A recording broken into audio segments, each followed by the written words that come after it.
Hey folks, Keith McGowan, the Outboard Dad here to help you have a better boating experience. We got our 150, we're going to continue on. Some people might have given up already, I just don't give up that easily. I'm a pain in the butt, just ask any of my friends or family members.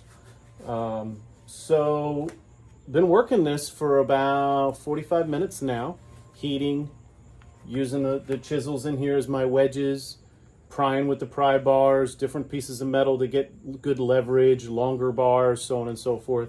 And we're starting to make some progress. So let me get you in a little closer here so you can see what we have. And as you can see, we've started to split open. And if I take my pry bar now and I put it in here, I can really start to work this. You can see it moving up and down, maybe not so much because I'm trying to hold the camera at the same time. Let's see if you can see this at all from there. You may have to zoom in with your phone, but you can see I definitely have a little gap now. I've got it started. It's winking at me.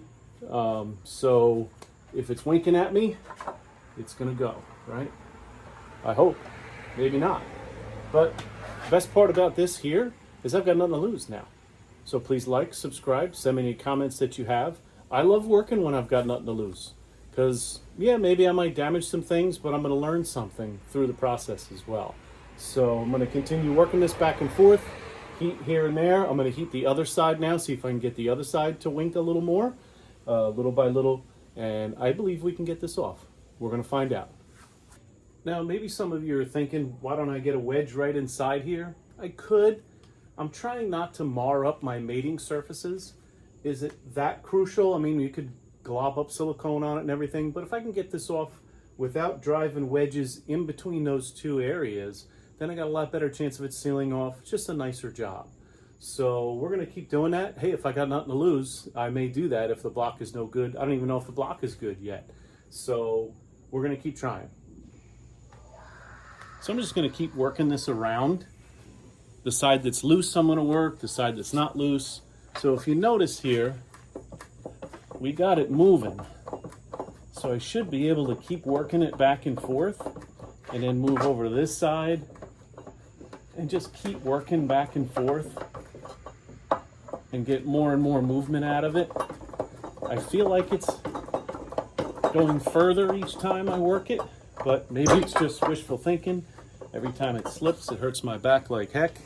All right, so after another half an hour of heating and working back and forth, the best way I've found to get the longer bolts loose inside their casings was to start, like we said, in the corner and work it, heat it, work it, back and forth. So I was able to do that. It's starting to come up. We're not completely there yet, but I did hook up my engine hoist and I did get a little pressure on it. So now we're going to keep working it. As you can see, it's pretty loose, but we're just kind of holding on a couple of them here. I may even, since I have a gap here, I may even spray some penetrating oil down in there overnight, but we're just going to keep working this back and forth. We've almost got it. And I never give up.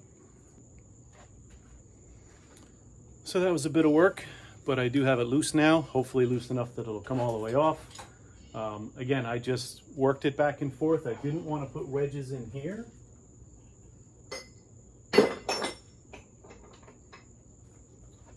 So since I didn't want to put wedges in here, once the midsection here, this mid plate got loose, I was able to put them in here just to prop it up so that I could still pry on my other studs that were sticking out.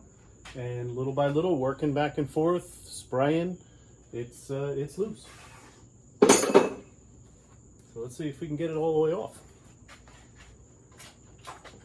Might need a little more persuasion. So yes, I said I didn't want to pry here, but I'm going to pry here just a little bit. Should be all we need to get this to go. Yeah, it's probably just a little cockeyed now. Sitting in here. Just came off the drive shaft, so that's good.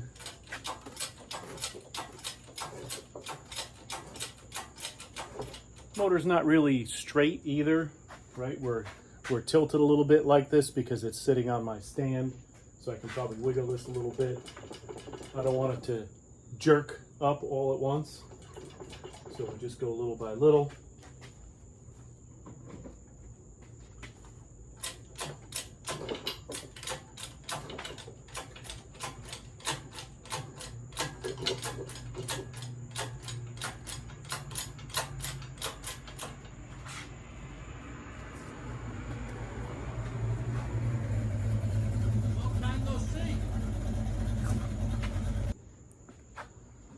So that was my buddy with a very loud Oldsmobile 442, so I had to stop the video there. People see my garage open, they know I'm working on stuff, other mechanics go by, it's pretty cool. Sometimes I waste half the day just talking to them, but so you can see here how long these studs are and why it was so difficult to get this out, right? Now the midsection is loose too, so we're gonna have to do all new gaskets in here, but we got it apart. Next thing, we're gonna get it on the bench, we're gonna pull these studs out, and we're going to start tearing this motor down to see how bad the crank is, connecting rods, pistons, cylinder walls. We're going to see if the block has any cracks in it or if it has a hole in it. Sometimes when debris floats around, it gets inside the crankcase and then puts a hole in the back of it. Doesn't seem like that's the case with this because I didn't have a piston that blew apart, just some damage on it. So this may be a great candidate for rebuild. Now we're going to get it on the bench. I have to clean my bench. I want to have a nice clean area, get some other stuff I've been working on off of it, and then we'll get this on the bench and start tearing it down. This is Keith McGowan, the Outboard Dad, here to help you have a better boating experience. Please like, subscribe, send me any comments. If you're working on something, send me an email, keithm5734@verizon.net. Also, as you know, back here I got my 135 Optimax for sale, and over here I have my Johnson 150 for sale. So if you know anybody looking for a motor, you can watch the videos and see all the work that was done to them and the full condition of those motors as well. So you guys have a great day, and I hope to see you out on the water.